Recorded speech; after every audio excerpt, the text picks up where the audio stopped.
The speaker has decided that there should be a new class of victims that are protected. He thinks that the rich men who flew on the jets to the rape island should be protected against unfounded accusations. But here's the problem.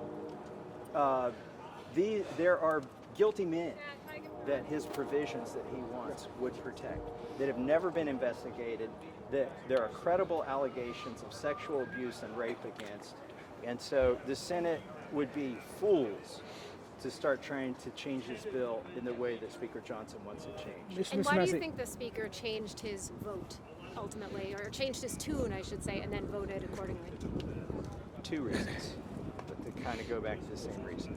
Number one, Trump told him to do it, and this Speaker of the House is always going to do whatever President Trump wants. Number two, they both, I think, came to the conclusion that Trump was asking my colleagues to walk a plank that was going to cost them the majority, and then that it would be no good for the president or our speaker in that instance. So I think it was a political calculation. Can you just explain, though, I mean, the whiplash that we were seeing here from going from this bill looking like it had no chance to now passing overwhelmingly and potentially being law by the end of the night? Have I done an interview with you when you've said, surely you know this must be dead on arrival in the Senate or something? But no, it has gone from presumably dead on arrival, presumably getting vetoed, to now getting fast-tracked and having a nearly unanimous majority here in the House. And I think it's because three brave women, Lauren Boebert, Nancy Mason, Marjorie Taylor Greene, couldn't be flipped. I think all along they were hoping they could flip those women into taking their names off of the petition, and they never could. And it's a concern about the political fallout for the GOP, which caused the Speaker to change his mind, you think? Absolutely. The president was pitting the GOP conference against our own base. Like 80% of Republicans wanted these files released, and the other 20% just didn't care. There was literally nobody who said not to release these files. And it was also a campaign promise. I think the calculation ultimately for the Speaker and the President was a political calculation. They realized this could jeopardize the majority if they took the side, literally the side of pedophiles and rapists. And what if they don't release the files now? Because they could say it's an investigation that's ongoing. Today they decided to pull the Band-Aid off. I hope they continue that effort in the Senate and in the White House. We will know when the Epstein files are released because men will go to prison. And until that happens, the justice hasn't been served.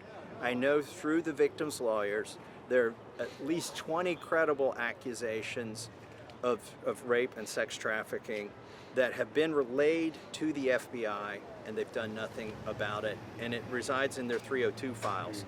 The White House has announced a bunch of partisan investigations.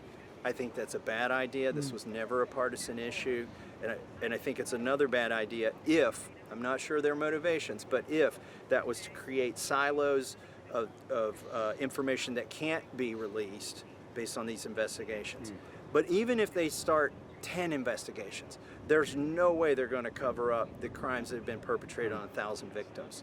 So names of rich and powerful men will get released when the president signs this bill. And they are criminally liable at the DOJ and FBI if they don't release these files. This is a law.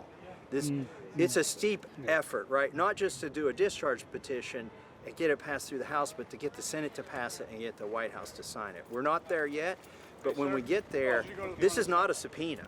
This is a law. And so you are confident that these documents will ultimately come out, even if the president tries to fight this?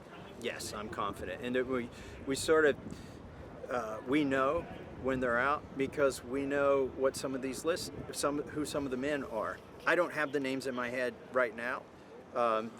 The ultimate thing that we could do is read the names on the floor of the House, and that could happen, but what needs to happen is the FBI needs to release these names. Is that something you might do if he resists this, if the DOJ releases this? Could you go to the floor and read these names?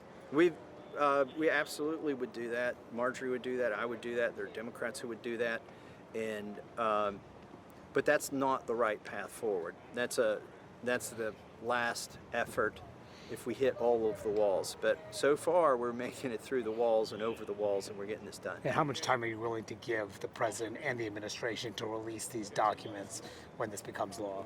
I've never set a timeline.